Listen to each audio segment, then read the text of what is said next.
Gue jadi kebelet pengen punya someone to talk aja gitu. Jadilah gue turunin standar gue dan terima siapapun yang ngedeketin gue. Selama jadian, dia ada motor, tapi gue gak pernah diboncengin. Ya elah, ekspektasi gue ketinggian. Gue punya cerita.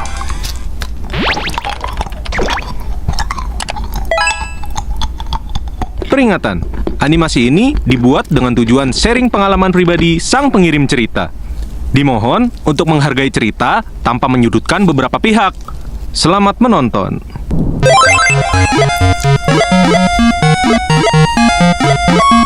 Hai guys, kenalin, gue Kia, seorang mahasiswa semester 5 di salah satu PTN di Jawa. Dan ini adalah kisah percintaan paling gue sesali dan paling gue benci deh kalau gue inget. Sampai-sampai gue janji ke diri sendiri buat gak ngulang lagi kesalahan yang sama.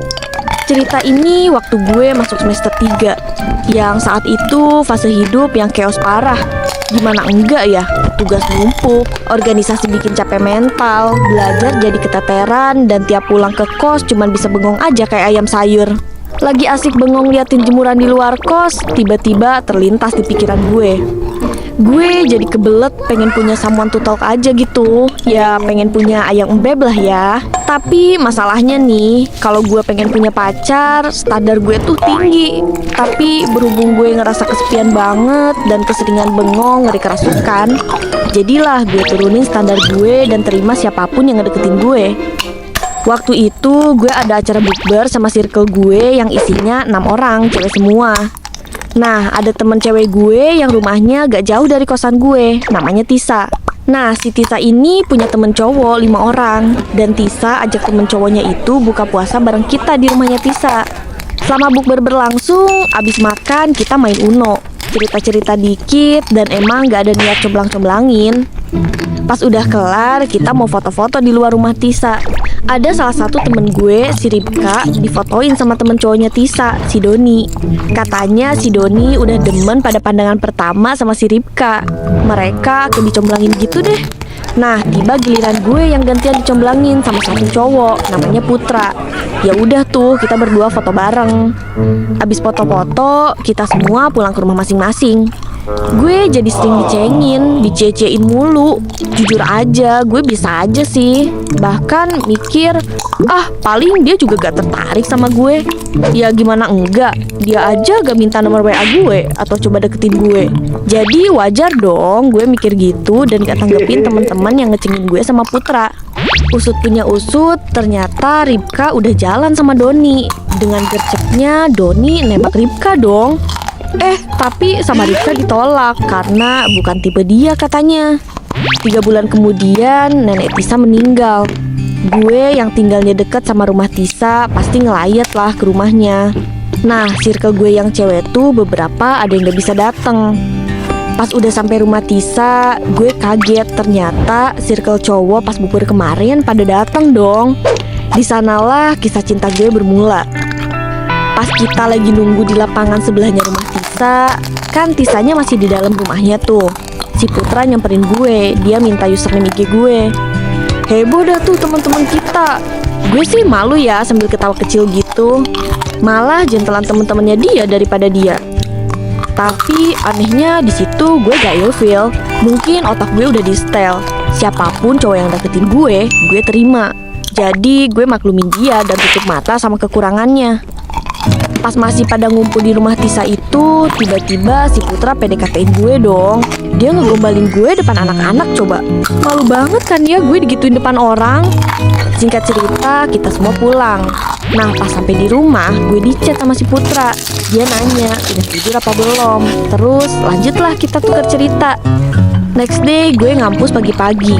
Pas sampai kampus gue dapet notif dari Putra. Dia ngucapin good morning dan nyemangatin gue ngampus. Di situ jujur gue seneng dan sangat brutal, Cok. Perhatian kecil yang gue idam-idamkan dan gue butuhin selama ini akhirnya terrealisasikan juga. Tapi lama-kelamaan kenal, kok makin kelihatan tanda sinyal kalau dia tuh yellow flag banget. Besoknya nih, gue rencana mau pulang kampung. Terus dia nanya, naik apa? Gue bilang kalau gue naik travel gitu.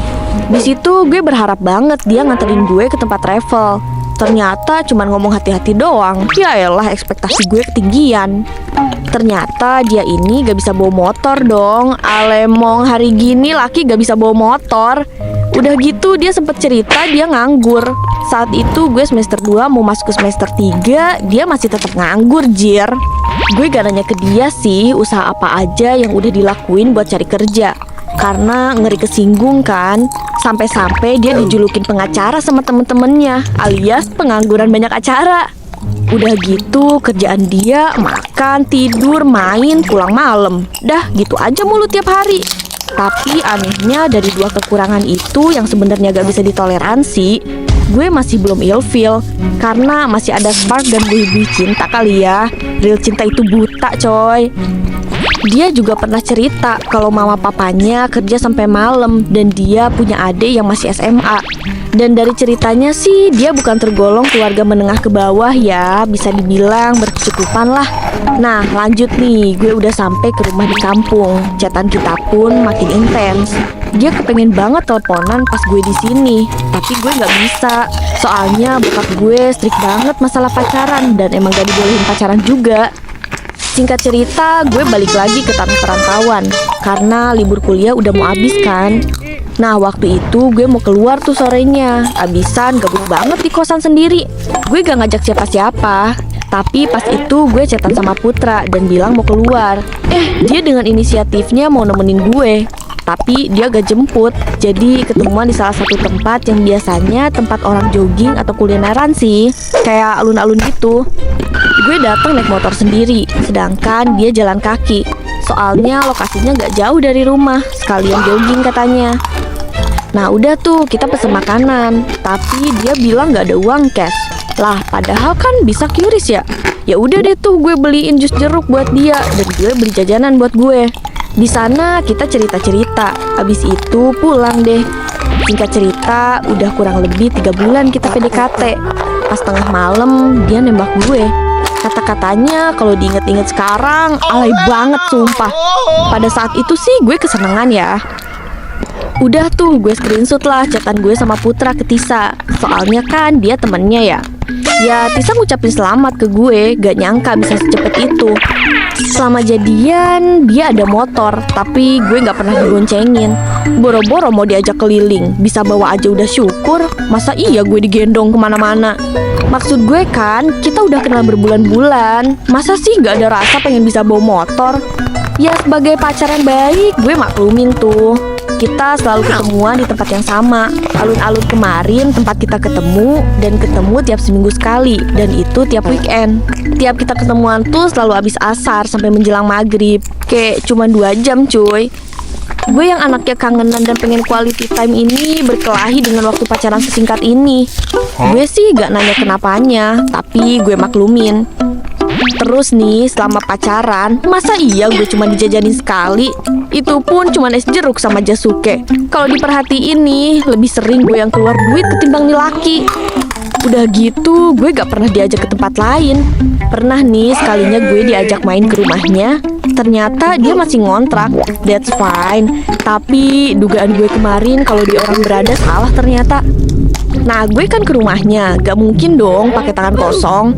Bawalah gue brownies, berharap gue ketemu sama mamanya. Tapi mamanya lagi kerja. Tiba-tiba si kunyuk satu ini ngajak temen-temen lainnya ke rumahnya. Udah pada ngumpul nih, berharap kita dapat suguhan kayak minimal dibukain itu browniesnya. Ini kita cuma dikasih air putih doang. Bener-bener gak dikasih cemilan apa-apa selama di situ. Di situ hati kecil gue udah pengen teriak, tapi ego gue masih ngeyel. Ya udah tuh gue maklumin lagi. Nih cowok kalau diurutin kekurangannya udah minus kuadrat, jir. Udah mah gak modal, gak bisa bawa motor, pengangguran full time dari lulus SMA. Dia juga hobi cari masalah sama teman kelas gue yang cowok. Pernah nih gue live IG. Nah di belakangnya ada temen cowok gue muncul kayak bercanda biasa ke gue. Putra ngamuk di kolom komentar dong. Asli, mana bahasanya kebun binatang semua lagi. Malu banget gue, gak enak sama temen gue. Si Putra marahnya berlebihan gitu. Dari kejadian itu, teman-teman gue jaga jarak ke gue. Orang tuh temen cowok gue berteman doang, dia marahnya sampai kayak gitu. Biar apa coba? Nah, dari situ mata gue kebuka soal Putra. Gue mulai sedikit ilfil tuh ke dia. Kan pas ngumpul kemarin, pas live itu, gue kan ditanya-tanya soal hubungan gue sama Putra. Nah, gue ceritain deh tuh. Gue jadi dicengin gara-gara selalu ketemuan di alun-alun. Berasa lagi COD biawak, jir. Terus dari awal kenal gak pernah ganti tempat ngedate. Dan gue diketawain karena kalau jalan gak semotor gitu. Kayak kalau ketemuan, gue berangkat sama pulang sendiri naik motor. Bener-bener pacaran yang aneh dari POV mereka. Kayak jelangkung gue, kelihatan banget gak ada effort dari si cowoknya. Dari omongan temen-temen itu, gue jadi kepikiran tuh. Gue jadi mulai slow respon dan selalu cari cara supaya bisa mutusin Putra. Dengan beribu alasan, akhirnya gue bisa mutusin dia, guys. Yeay! Setelah putus, ternyata Putra bikin konflik. Gue disamperin sama Tisa. Katanya dia nggak terima kalau dibilang perusak hubungan gue sama Putra. Si Putra cerita kayak gitu ke anak-anak circle-nya dong. Lah anjir, gonjang-ganjing apalagi nih astoge. Di situ gue murka banget sama Putra dan gue mutusin buat cut off dia. Ngeblok semua sosmed dia tanpa ada sepatah kata buat pamitan sama dia. Sekarang gue udah semester 5. Gue udah gak pernah ketemu lagi sama dia. Gue pun selesai sama dia. Gue bener-bener nyesel banget nerima dia kalau ujungnya jadi penghancur persahabatan gue dan merusak mental gue. Gue harap kalian bisa ngambil hikmah dari cerita gue ini ya. Pesan gue, jangan cari cinta karena kesepian.